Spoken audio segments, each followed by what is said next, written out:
Hello everyone, it's Tanaya and welcome back to my channel. Look at the woman, man. Look at her. That ain't my girl. That's my nigga. Catch me out on Ocean Drive with her. Catch me in the whip. Today we are here doing a little interview with... Hi guys, my name is Michaela, also known as MikaythaGreat, also known as Mdilla. Thank you, Sanaya, for having me on your platform. I'm very excited for this interview. It's so nice to have you. How are you today? I am doing well. It's the first week of spring semester. This is my first day actually having class, so I was excited for that. Happy first day of class to me. Got a lot of work done today, and I'm feeling pretty good. Okay, that's good. So, we know you as MikaythaGreat, also known as Mdilla. We don't know you too much as Michaela, or most people don't. Right. So, I'm here. I have a few questions for you. I just want to know you as Michaela. Right. That's okay? Yes, All right. that's great. Thank you. All right, question number 1 is, what's something you wish people understood about you, but they usually don't? So I used to actually want to answer this question because I used to care about that a lot. But you know, that video, Jill Scott, she's like, Everything ain't meant to be understood. Yes. you know, that's how I'm right now. Everything's not meant to be understood. It's really not my business how people feel about me personally, because everybody gonna have a problem with something. Mm-hmm. I care about how I show up in my life and how I show up in people that I care about's life. Misconceptions, I'm trying to kind of block that out, because then you're constantly trying to alter yourself for other people, and that is a dead end, literally. Very tiring. Very tiring, very overstimulating. You can't please everybody. You cannot. What's a fear you have about the future and why? I have not necessarily fears about the future, because I think every decade or year, everybody's fearful of something. It's like, I don't know what it's going to be like in 20 years. They said we were going to have flying cars by now. We don't got no flying cars. I think things are going to stay fairly similar. It's good people, bad people. I think that I more have a fear for my community as far as us getting it together with creating things that are going to last. Correct. I would agree. Everything is very microwavable in a very microwavable society right now, and I am afraid of that. There's less and less creative people. People are just becoming super cookie cutter and, just doing the same thing over and over and over. So I'm afraid that things aren't going to change. Okay. So you're afraid of having things be the same for constant. Yes, no growth. Okay. And that's not fun. Yeah, doing the same thing over and over again is kind of boring. Yeah, and when it turned to 2026, when it was a new year, everybody's like, oh my God, it's gonna be like 2016 again. I like that statement because it was like, oh my God, I think people were saying that as in they're hopeful for just new things and organic, authentic fun again. Yeah, again. I feel like that's what the year 2016 represents. But I want us to have new things, not constantly just live in the past. So that's kind of what I'm afraid of, Yeah, okay. What motivated you to start the type of content you do?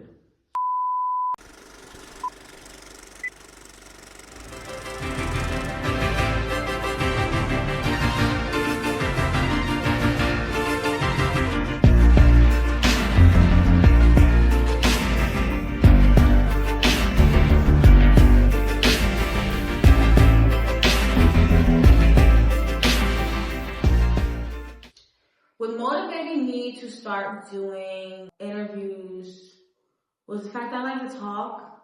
I like to talk to people. I really do. And I'm a person who enjoys external communication. I'm not someone who really cares to text or necessarily be on the phone all the time, but I'd rather call you than text you, I'd rather talk to you in person. I'm the type of person to where I always like to be around people and just interact with people, because you gain so much insight for your everyday life when you share your experiences with others and they share their experiences with you. It gives you hope in a sense. Everything we do in life involves other people. And I know some people have that philosophy that it's just like, it's just about me, it's just my life. You're born alone, you die alone. Yeah, all that is cool. But everything you do on a day-to-day involves other people. So how you show up in social spaces kind of defines who you are in a way, right? How you carry yourself in social spaces. So I enjoy having conversation, and it made me want to start doing interviews and interviewing people who have stories and storytelling. So that's what kind of made me go full throttle with it. I had a position my senior year of high school doing communications for my school district. So at first I was just appointed to, take pictures and do the simple media stuff. But then I started asking students like, how was your day? You guys just took SATs today. How did it go? That type of stuff. And it was just fun for me, And I think people enjoy that. I think people, because it's a situation where it's like, I think people don't have much social interaction, so I think it's better to like stop people and be like, hey. It's getting worse now. Yeah. Because we use our phones as like pacifiers. It's very interesting. Have you always been very outspoken and broad? Not always. I was a very timid child. Believe it or not. I was very timid as a child. I was an only child till I was 15. So, like, my brother's 4 now, I'm 19. So, I was very afraid for a long time. And it wasn't really till I got towards the end of my middle school. But, like, I was a nut in middle school, but so I got to really high school to where I really start fully being myself and just being an individual. And it's like, I'm showing up as Michaela and Michaela only, not as this person's friend or this person's cousin, or like I had no connection to anyone else. It was just me coming into a room as myself, you know? So that's what made me become really, really outspoken, because I always had it in me. I was very passionate about a lot of different things. What exactly do you want out of the content you create? So I always say that I want to have my own network at some point. Be like a complex, just be a culture hub, right? So originally I had 4 sectors of the podcast: sports, music, fashion, and entrepreneurship. Things that are very dominant in my culture, in the Black culture. So I wanted to have like a network where you get all of that. Different types of interviews, different types of activities, just different all around content that is engaging, Where do you see yourself after graduation? In college graduation, yes.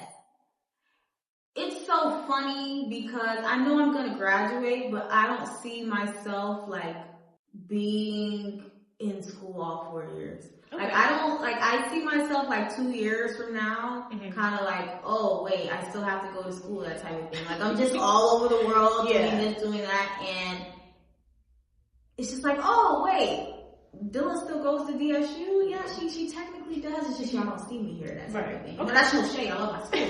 No shade. I love my school. Where do I see myself after graduating? Successful. And like household name.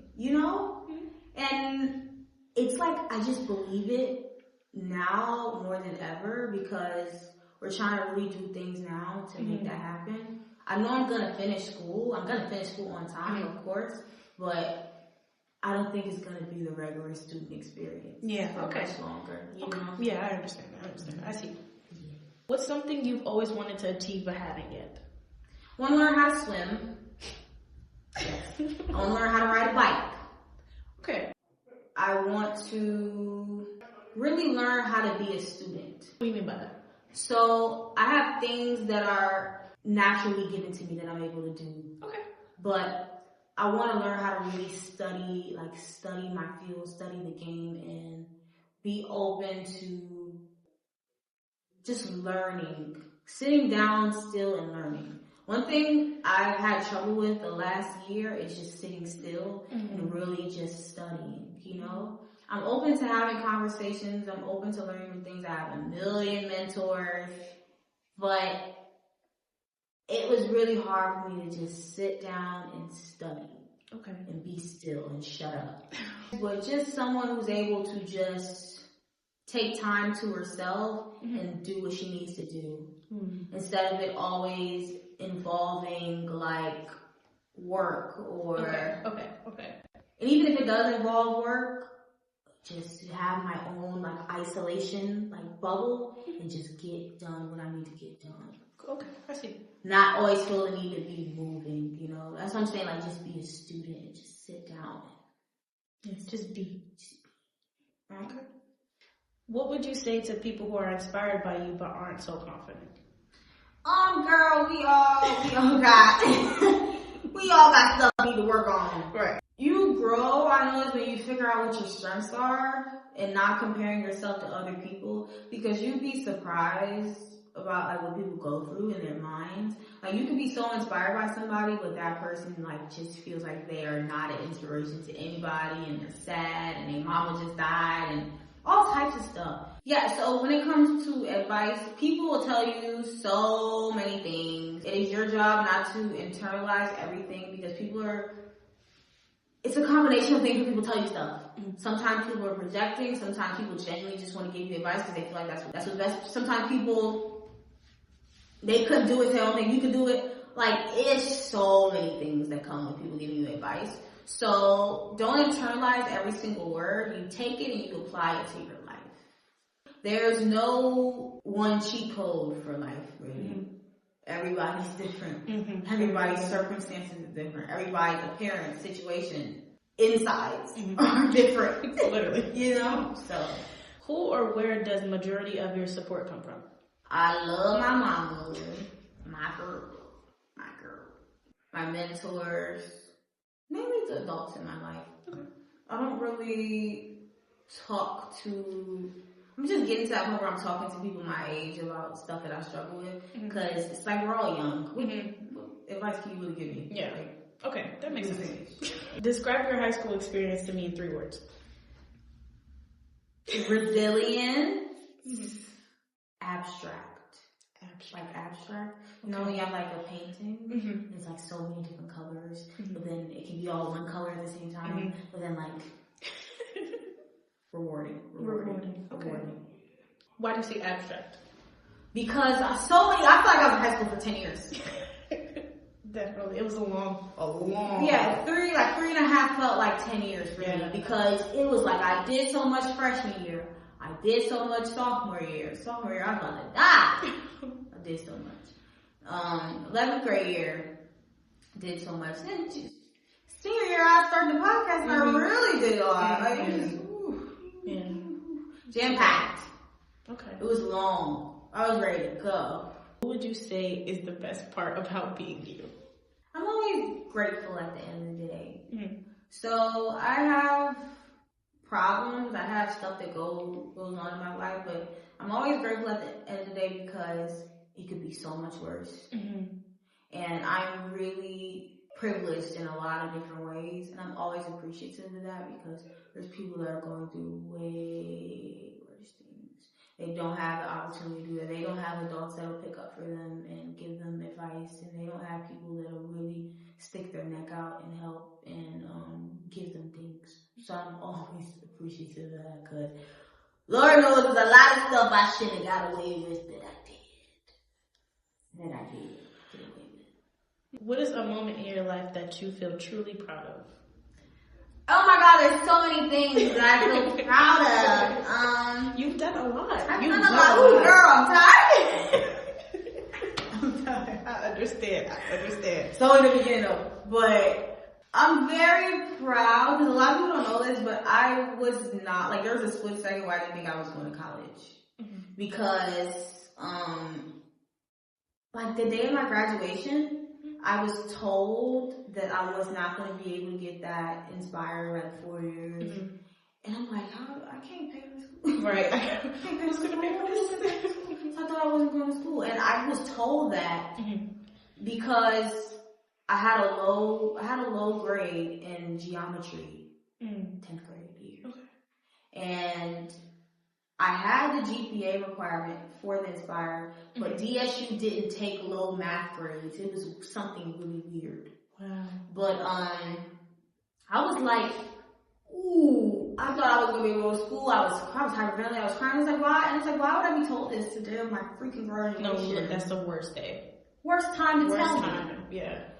But through that process, it was like, okay, you gotta take Summer Academy, you gotta do this, you gotta do that. Summer Academy, $1,500. I can't pay you $1,500 to go to Summer Academy to be able to get this. It just wasn't gonna work. Yeah. So, like I said, things that I was just like, somebody stuck their neck out to get me. To get you here, to get me admitted. Yeah. And it wasn't, no, I gotta do this, I gotta do this. Like, they just, oh, you're accepted. Based off of, like, relationships I built through other relationships. And I was so thankful. Because I know people who did not get to go to school. But it's like, oh, one phone call, yep, you're in. So, I can say that's something I'm really, really grateful for. Yeah, you know? That's good. That's a good one. That's a good one. So you would say, like, building relationships is important. Yes, y'all. I know a lot of y'all don't want to talk to people now, and I get it. How do you keep the drive to keep going even on bad days? The drive to keep going is that I know I'm doing something that's bigger than me. Not trying to think about it selfishly and tired. You're going to be tired. You're going to be bored at some point. Life ain't easy breezy. I know it's what it comes with. It's just, I'm trying to work hard now so I can do what I want to do later. So that's kind of what keeps me going. And I don't have that quitter mentality. It's not in me to just cancel or be like, oh, I'm tired. I don't feel like going today. You know? It's not in me to do it. So. Where did your iconic intro for your videos come from? Oh my God. Hello everyone, my name is Michaela. Everyone, my name is Michaela. Hello everyone, my name is Michaela. Hello everyone, my name is Michaela. Everyone, my name is Michaela. Hello everyone, my name is Michaela. My name is Michaela, also known as MikaythaGreat, also known as This is a cool question. So, Mdilla, okay, for those that you guys don't know, if you don't watch, say you just start watching like 15 minutes in. I say like, oh, hi everybody, my name is Michaela, also known as MikaythaGreat, also known as Mdilla. So my mom gave me the name MikaythaGreat because like she used to call me Mikay, like she used to call me Michaela. So a lot of people, my family members, like they refer to me as Mikay. And my musically name, like she came up with KK but then we changed it to MikaythaGreat, so I usually just keep that. And nobody calls me MikaythaGreat anymore. They used to call me that in high school more. Okay. And that's my Instagram handle, but nobody calls me. Everybody calls me Mdilla. And mind you, they said Mdilla was gonna catch on. They told me it was gonna catch on. It caught on. It caught on bad. Ain't nobody calling you that. So when I was in 10th grade, I had a second page and I called it Mdilla's Gallery, and I called myself Mdilla. I stole the name actually. Not literally, but kind of. So there's a producer named J Dilla from Detroit. A lot of his records I like. Okay. So I like the name J Dilla, and then after I met Common at the Wilmington Library, I just ran with it. Like, oh yeah. Mdilla. I love that. Mdilla. Yeah, I'm not gonna lie. Every time I see it, I'll be like, oh, it's Mdilla. It's such a cool name. It's such a cool name to me because I feel like it fits me. And when people have variations of it too, like people like, oh, Dilly Dills, Dilski, Dill Pickle. Tyre calls you M Blitzum. Like I've heard so many different names, but it's all going based off of the Mdilla. So I just love when people call me those like different names. It's so cool. I just feel cool. So. You are cool. So I really appreciate it. I just, I ran with it. Okay. It was very lovely to get to know you, Michaela. Thank you, Sanaya. I appreciate it. I have great interviewing skills. Amazing interviewing skills. They need to watch out for you for sure. I love this. Thank you. I'm glad I was the first person to. Yeah, you are. You are actually on your platform. Yeah, I'm actually really glad about that. This is big. This is big for me. Thank you. I believe we stopped on.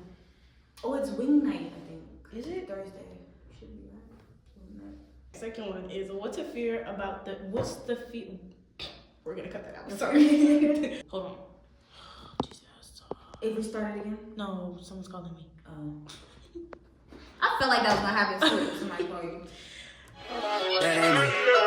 That ain't my girl, that's my nigga. Catch me out on Ocean Drive with her.